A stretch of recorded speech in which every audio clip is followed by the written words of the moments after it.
You know what's heartbreaking? People don't quit because they lack talent. They quit because they hit one impossible moment, and they decide it means they were wrong all along. But there's a farmer story that flips that logic completely. And the last twist, it changed how I think about persistence, forever. Old farmhouse, wide farmland, dust and sunlight. This is for you if you've been grinding, trying to build something, your health, your business, your confidence, and you keep running into delays that feel unfair. I'm not telling you a fairy tale. I'm breaking down the exact way one farmer handled pressure, uncertainty, and setbacks so hard that everyone else stopped. And somehow, he didn't just survive, he learned to win. Here's what you'll take with you today. The mindset shift, the decision rule, and the quiet work strategy that most people ignore. Now here's where it gets interesting. Most people treat failure like a verdict. Like, see?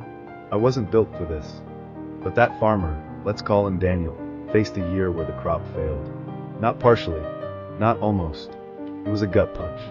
Neighbors started using his name like a cautionary tale. And Daniel didn't deny the reality. He stood there, looked at what was gone, and said something simple. This is information, not identity. Failure equals information, not identity.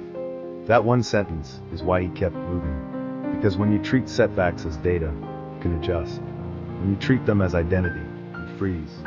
So ask yourself, when you mess up, do you study what happened, or do you start rewriting who you are? And that brings us to the next part, because Daniel didn't just think differently. He decided differently. Close-up of hands checking soil, notebook/journal. Most people wait for clarity. Daniel didn't. After the failed crop, he could have spiraled for months, worrying about what went wrong, what it meant, what people thought. Instead, he used the decision rule I wish more of you had on a sticky note. He asked, what can I do in the next 7 days that improves the odds? Not will it work. Not will I feel confident. Just, what's the next right move? Then he did 3 things fast. 1, he tested the soil. 2, he adjusted what he could control. 3, he built a plan he could repeat. Here's the thing, motivation follows action, not the other way around. If you're waiting until you feel strong enough to start, honestly, you're giving your emotions the steering wheel. Try this. Pick one outcome you want, then name one 7-day action you can do even if you don't feel ready.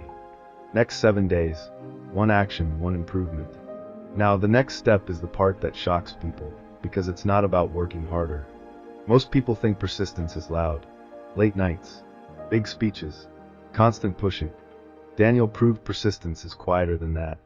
When the neighbors complained, he stopped arguing, started observing. He watched patterns, rainfall timing, soil behavior, plant response. He learned his land like it was a teacher. And every week he wrote down 2 columns. What I changed, what I noticed. No drama, no blame, just feedback. Let me translate that into your life. If you're building a habit, a career path, a relationship, or a business, your job isn't to believe harder. Your job is to run experiments. Because when you track what you do, you stop relying on hope. You start relying on proof. Calendar, checklists, simple graph overlays. Here's the shocking truth. Daniel's strategy wasn't wildly different. He still planted, adjusted, and repeated. The difference was what changed in his head. He stopped asking, why is this happening to me? And started asking, what is this training me for? That shift turned pain into fuel. So when life hits you with delays, you have 2 options. You can treat it like punishment, or you can treat it like preparation. And when you pick preparation, you stay in the game long enough for the compounding to kick in. Pain fuel, when you interpret it as training. If you're dealing with an impossible moment right now, don't just consume motivation, use it. In the comments, drop your biggest challenge in 1 sentence. Then add the next 7-day action you could take, even if you're not confident yet. And if this helped, hit like and subscribe, because I've got more breakdowns like this where the mindset shift is the real breakthrough. Thanks for sticking with me. Remember, setbacks aren't a dead end, they're information. And when you combine action, feedback, and a better interpretation, you don't just